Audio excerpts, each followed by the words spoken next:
Hey folks, welcome to a brand new episode of We Talk Cyber with Monica, your one and only platform for real world stories from some of the renowned global experts in security, privacy, and leadership, making a real impact every single day.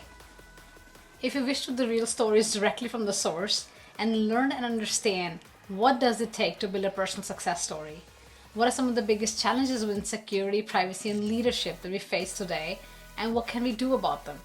And more importantly, how can you build your cybersecurity career even stronger? Break into leadership and take it a step further. Then this podcast is the right place for you.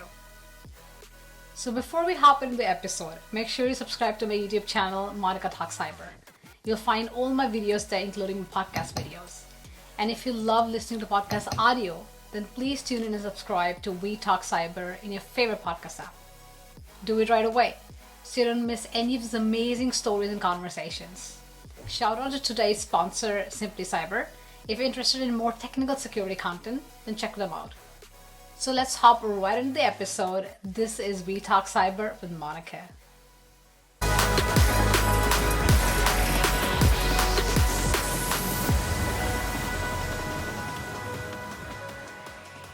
So we have a fantastic episode for you today because we'll be talking about cyber risk and all about risk management. We'll be talking to an industry leader within this space. We'll be talking to Marc Vael on what are cyber and systemic risks and their importance in risk management. Why do organizations need to care about cyber risk exposure, and how do you even define or calculate it? How can you define your risks in a more tangible, visible, and understandable manner?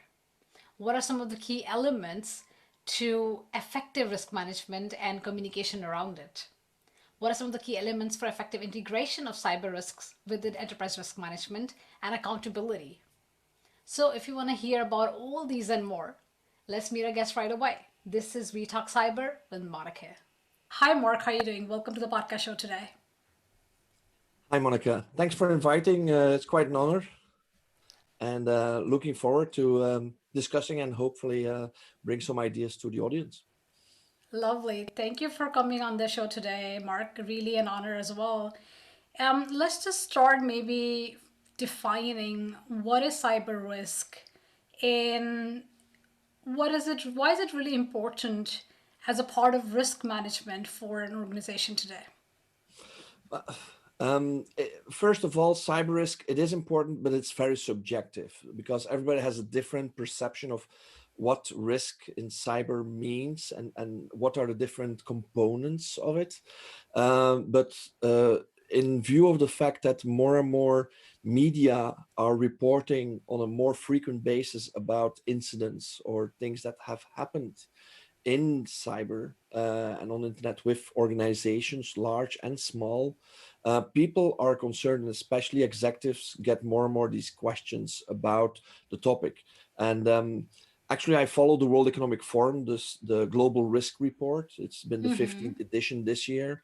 And again, cyber attacks and cyber risks are high up in the agenda of all the risks combined that people are awake of.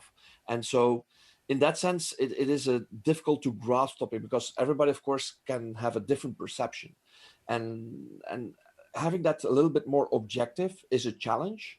At the same time, you have to be neutral about it, and I think that's going to be the biggest, I would say, challenge for security people, but also for people who do risk management in organizations, to make sure that they grasp the idea that they are complete, but that they balance it towards the reality. Right. I mean, you touched upon something really fantastic because this World Economic Forum Global Risk Report that comes every year, I actually have been following it for last many years now. Absolutely big fan of it because you really understand how cybersecurity, technology, critical infrastructure are on the top high, both with regards to impact and likelihood, if you see the last couple of years from the report. So then it's actually a very fantastic thing that you bring up because my question really is now, what is systemic risk? Because we have been talking more and more in the last years about cyber risk can be a systemic risk, and rightly so because of the global risk. It's not just about losing some money for an organization any longer. It's way more than that. So what's a systemic risk, and how and when can cyber risk be a systemic risk? I define systemic risk as a risk in a complete breakdown in this complete supply chain, so in the entire system. So all individual parts crumble, and all the dependencies are revealed when this risk is exploited. So in that sense, it's something that also shows unexpected consequences of a cyber risk.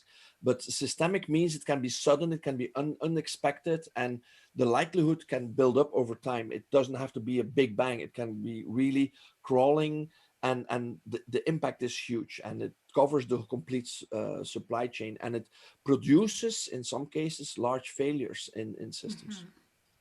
So, to exemplify, can one say that if the economy of a country, Mhm. and then also due to that, maybe the global economy gets affected due to a cyber attack, if that happens, if a cyber attack can bring the whole national economy and global economy to its Yeah. feet?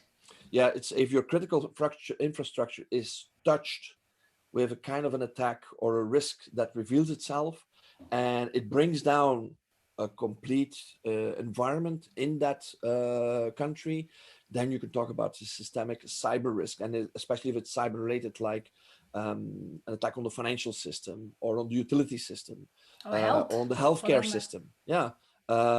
So and that can have ripple effects. It starts maybe in one sector, but then it has ripple effects across other sectors. So that's what we call systemic cyber risk. Yes, correct. Fantastic.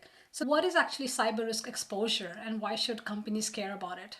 But the exposure is a little bit linked to the element of what are the what is the perception of that group, but also what is their reaction to it, what are the current counter controls that are in place. And for me, exposure is that vulnerability, but it's more than just the exposure as such. It's also the level of countermeasures that are taken, and if there are a huge number of them, then that cyber exposure is limited.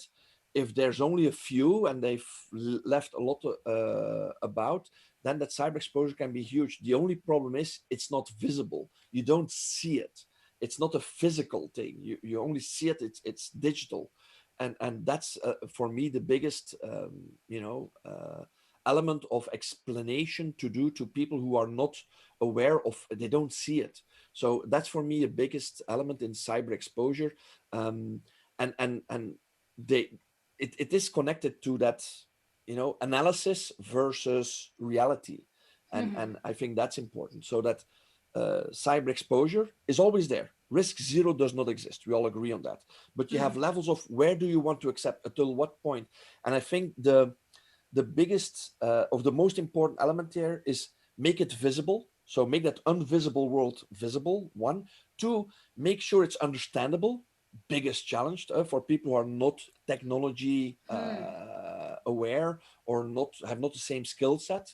And three, then make them decide on different scenarios. Not say putting them against the wall and say you have to do this because we have no choice. That's the ultimate uh, scenario, but it's not nice, and it shows a lack of preparation to show that you've not done alerting or preventive information enough when you do that. And I've seen people being fired over the fact that they pushed management and executive levels against the wall with no option, that you only had one option, and that's bad. So for me, it's very complex matter. Bring it simple, down to earth to people, and making sure that they who are authorized to take decisions take those decisions.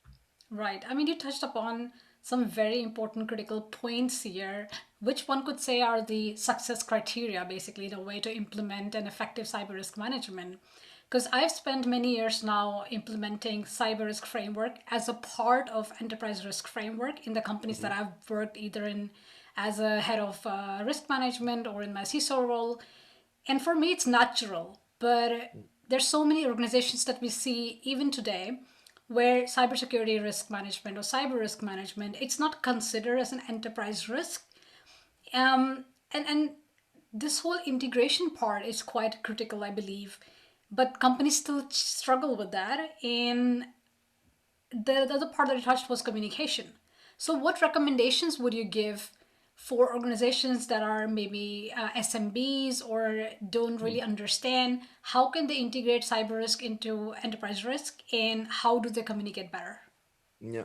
No, you touched there on a very important element. That this is just part of a complete analysis on the enterprise risks. And that's always important to see this in the bigger picture, not just focus it as a silo or as a topic and not leaving out financial risk or strategic risk or, innovation risk or other risks that are external risks or internal risks.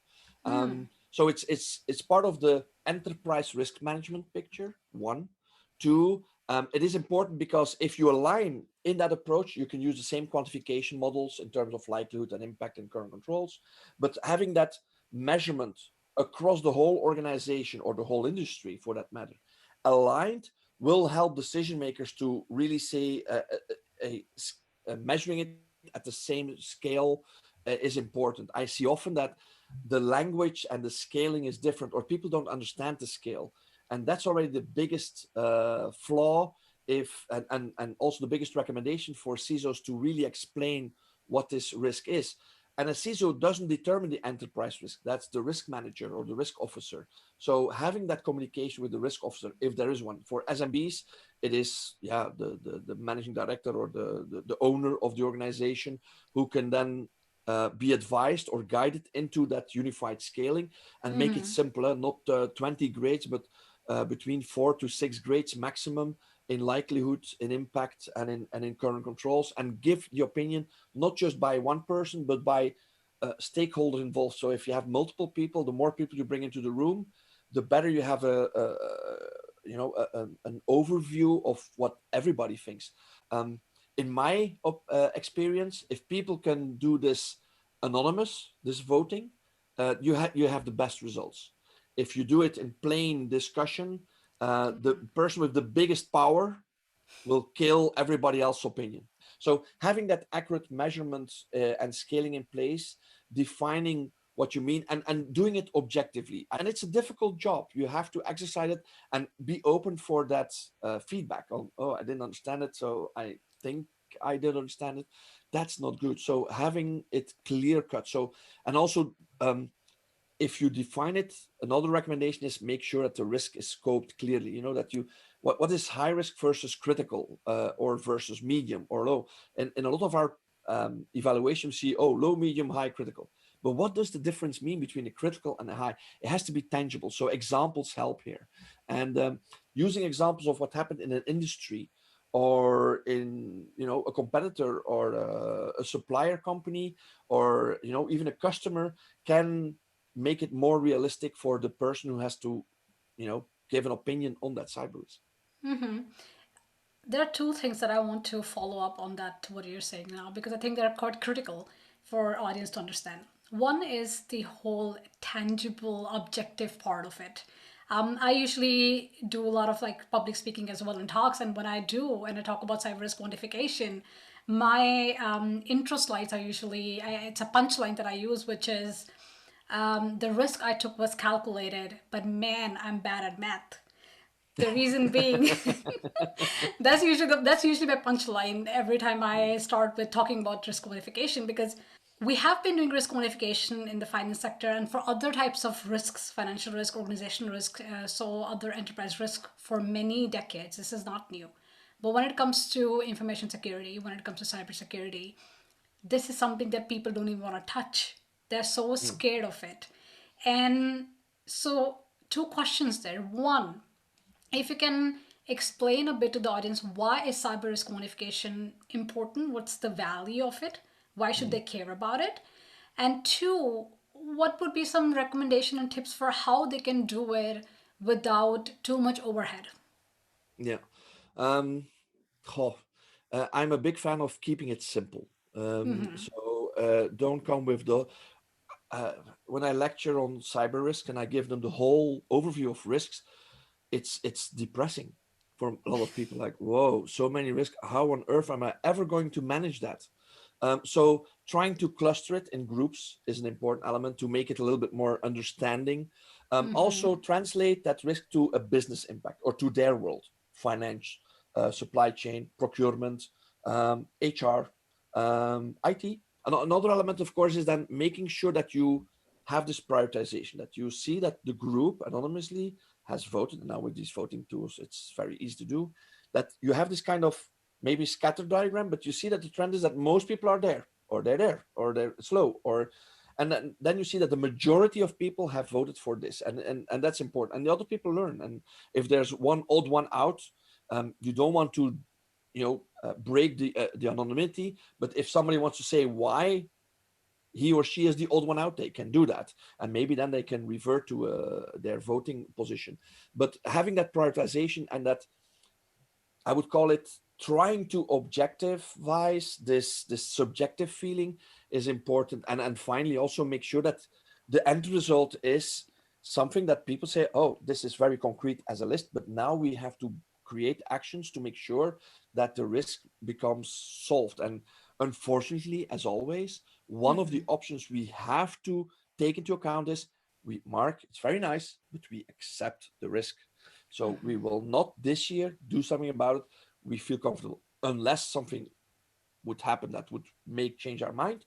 I'm a firm believer that the people who ultimately have to make the decision feel backed up by the stakeholders, and they are behind saying, okay, in view of all the facts that you give me and information, this is what we do. So making that end result, that focus is very important. So when you talk about the scaling, right? Because you're talking about, yeah, low, medium, high, very high, critical, and so on. One way to be a bit more objective about is to take into account all the, or to the best extent possible, obviously, the loss value, the financial impact that it would have, whether it is starting from the direct losses in case a cyber attack happens, or some kind of indirect loss due to fines or recovery and all these things, right? So that's one tangible way of doing it. But let's take an example and a scenario where you're, say, in public sector and health sector, for example, right? Their top risks are usually, and I'm obviously not, it's a generalization, but not everybody would be, but usually the first priority would always be health and life. So like life and death, that's literally the first risk that they would have. The second would be more in terms of patient doctor confidentiality, patient data, data leakage, preventing data leakage, and so on. And then probably the third risk would be, yeah, a financial loss, obviously. I mean, ultimately, they also care about the finance.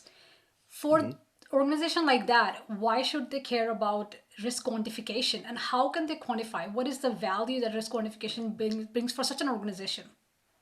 Well, I think what you give in the example is indeed the I would say the strategic risk levels. Well, the three strategic important elements which are without any discussion. But within each of these categories, you have a lot of subcategories. And for example, take medical equipment. More and more medical equipment gets connected to the internet or to networks. Where is that sitting? Is it in category 1, 2, or 3? I would argue in all three of them, because the medical equipment can be hacked, so you can manipulate that it sends the wrong data, or it gives the wrong dosage, for example. The patient confidentiality, it captures a lot of information because the medical information or the equipment will log which patient is now in front of this machine or is getting the service from that medical equipment. And finally, financially, yeah, if Well, leaked damaging, records could be sold on yeah. dark web, for example. So yeah, for example, or suppose that the hospital works with a third party, and that third party has all the security and all the privacy and that, but that third party subcontracts to a subcontractor who can't even spell the word security. Who will have to explain it to the government? The subcontractors? I don't think so. The supplier? Maybe, but it's usually the hospital. Why? The hospital remains accountable for an owner of all the information and all the decisions. It's their decision to work with that supplier. It's their decision to review, or it's their mandate to review that supplier. And we've seen incidents in the past by which that aspect of accountability is extremely important. I'm always interested to see how long is that supplier a supplier for that organization, in that hospital, in that company, for the Mm-hmm. government. In the government, every 4 to 5 years, you have to revisit it. I worked Mm-hmm. for 7 years in the government and I found it really fascinating, and it has a value to, after a certain period of time, 4 or 5 years, say, we have to redo this exercise to find out if this organization is still the best for the services that we need now, not 5 years ago, but now. And then you come into the element of legal aspects, the contractual relationship. In 2018, we had GDPR. 5 years ago, when supplier was selected, there was no GDPR.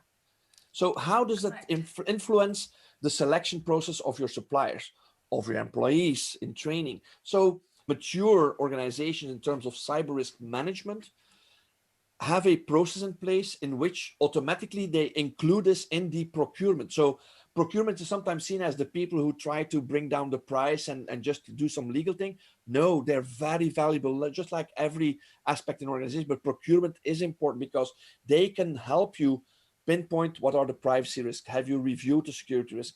And make that already visible before you even selecting. Mm-hmm. Just like financial risk, is this supplier sustainable financially for the next 5 years for significant investments?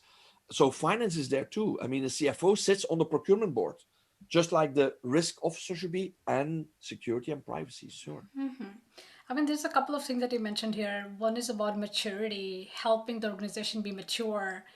And then one of the things that you said before, and you mentioned even now about the risk officer, is somebody who is probably, SMB, probably an owner, in a big organization, probably a dedicated risk officer. And one of the things that I've had challenges with in some immature, okay, or the way basically I can, it's like my litmus test. If I want to test if organization is somewhat mature, I mean, there is like, obviously it's a subjective way to do it, but somewhat mature in terms of risk management, my question to them is, who is the risk owner? What are your thoughts on that? What kind of challenges have you seen in organization? What I'm saying, does it make sense to you, or what are your experiences with it? Um, well, there are some famous cases globally in terms of if something happens and you see how companies react and who they fire, basically, if it Mm-hmm. really goes wrong. But I had this training on corporate governance, with the training for how to be a director in the board of directors. Mm-hmm. And for me, it was an eye opener. And I really recommend everybody, if you have the opportunity, to follow a training on being a director at the board of directors, having that training. Then you, for me, it was an eye opener in the sense that the ultimate accountables are not even the C suite, they're the board of directors. Mm-hmm. The board of directors has the ultimate accountability for the organization in 90% of the cases. And they drive and select, who the CEO is. They talk about strategic committee, remuneration committee, the nomination committee, the audit committee. Yeah. Do they need a risk committee? Maybe. Do they need an innovation committee? Yes, that would be nice. But the board drives the aspects that are key for an organization. Now, for an SMB, it could be, yeah, the owner with his family, for example, that can be the owners. But there's always the ultimate accountable. And I say to people, if you don't know who it is, it's very simple. It's the one who can decide to sign the budget or the contract. That person is the accountable. That's the one who could decide for that budget. And it can be a CFO, can be a CEO, can be a CIO. But I have rarely seen in my career, I've encountered 3 people who are CISO on the executive committee. Mm-hmm. 3. So saying that the CISO is responsible or accountable is a little bit far-fetched if you're not in that inner circle of decision making with the accountability. So for me, it's not hiding behind it. It's just saying, look, I can only be accountable for things that I'm accountable for. For example, in my situation, I am authorized to sign GDPR appendices and contracts for, you know, that was authorized by the CFO to me, and we review that on a regular basis just to make sure it still fits in the, but only for GDPR, not for legal, for GDPR. And I'm comfortable with this because I understand it. I know what the responsibility is, and it's the delegation power that they can do. But the accountability remains with the people who can officially decide. And sometimes it's a CISO, but it has to be delegate it. And I don't know if that's always the case. As I said, I've only encountered 3 people in my whole career who have that authority. That makes total sense. I mean, when you are managing the risk in the business level, and it's the business that's owning the service that you're talking about when it comes to cyber risk, so it really makes sense to put that ownership of the risk somewhere else Mm, and not at the business owner in itself. And also, depending on how higher you go, and the point that you make is very correct with accountability, somebody who has the authority to sign a budget or say yes or no for these kind of decisions at that level. Would you recommend maybe top 2 or 3 types of metrics that mm. CISOs can use for reporting cyber risk to the business or the management? It's a good question. Metrics is something there are a lot of books about it. Most of them are not good. They're talking about holistic metrics but not really going detail. Like, okay, these are the metrics we really want to challenge. Um, I myself have 27 of them that I follow. Wow. But if you ask my top 3, I could give traditional, very, I would say, ordinary examples. Like the policy compliance. How compliant are you? How many exceptions do you have, and have you reduced? Or the super user access compliance. But those are very ordinary. Or even like security incidents. How many security incidents do we have? For me, those are metrics, but they're quite ordinary because everybody feels that, yeah, okay. What is interesting are the following 3, and just 3 out of those 27. Mean time to resolve. So you have an incident. How long does it take between the time you found out and it's actually resolved? And then the mean time for a quarter or for a month. That's an interesting metric. Second one would be phishing attack success. So you have your simulations within your organization. How many people click on the link, fill it in? Because that's an indicator of something else. And those are interesting metrics. And the final one I would suggest is the number of security incidents reported, you know, reported, not the ones that you found yourself, that they came to you. Right, That's so also an interesting awareness. one. Yes. But those are indicators that are in my dashboard that I follow up. Of course, there's also the trivial one like how many euros did we lose this month on cyber incidents? Well, if it's 0, that's good. And as long as it's 0, nobody. But it's important to have that euro amount as well. So again, in metrics, it's 3. You have ordinary metrics that everybody thinks about, but I would focus on those 3 as kind of look at that, see what that, and especially the trend. How does that behave over the last year? But indeed, there are not that many good books about security metrics. I have colleagues who struggle with that same question. It's the holy grail. What's the ultimate security dashboard for a CISO? Well, that would be an excellent for 10 of your podcast for the next season. Absolutely. Winner. Fantastic. Thank you. I think we should do really an episode just on the metrics. That'd be lovely. Oh, yes. And I love that you added the psychology aspect to it because a lot of the cyber risks and also cybersecurity aspects involve the psychology and the human element. So that's fantastic. Lovely, lovely, lovely. Before we just round off, can you just say, recommend one book to our audience?